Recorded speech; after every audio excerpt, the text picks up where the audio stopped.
preachers teach that we can actually speak things into existence. Watch these clips. Look at me, say, all of you, say, there's power in me to speak life and death. You call what you have. You say what you want. And I'm here to tell you, I know that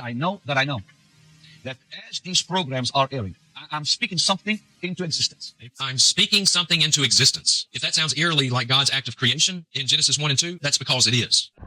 All right, so a few things. I want to start off by saying our goal on the confession stand is never to defend specific ministers or what they say or what they do. Our goal is to defend the Word of Faith theology and what we believe in. And being a believer in Word of Faith theology, I feel the need to explain the context behind what's being said in these clips, or at least my understanding of it. The first clip is Benny Hinn, and he's quoting Proverbs 18:21, which says the power of life and death are in the tongue. So I don't really see the problem with this clip. Maybe he just threw it in there for context of the third clip, but I'll get into that later.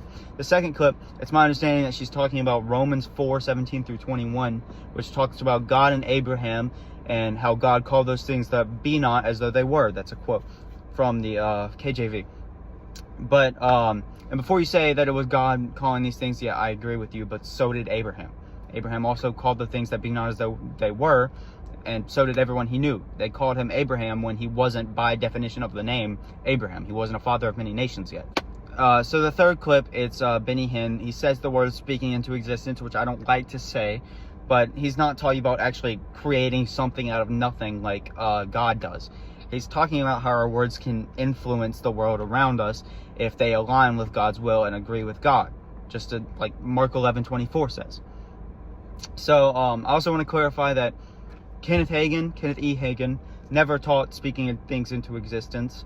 He taught that our words can influence the world around us if they agree with God, like I said before, and that our words can also influence the world around us if they disagree with God. It can open a door for the enemy.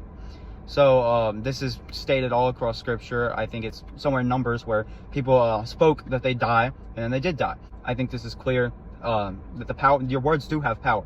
We don't believe that you can speak into existence something out of nothing like God can, but we do believe that if your words align with the will of God and agree with God, then it will make His will done in your life, or more prone to being done in your life. Also want to say, just throw a few things out there, that this isn't just me on this channel. It's me and two other brilliant people, and we'll have a video, a podcast uploaded soon that goes more in depth on the power of words, and we'll share some personal testimonies. We literally just recorded that like 30 seconds ago. I'll talk to y'all later.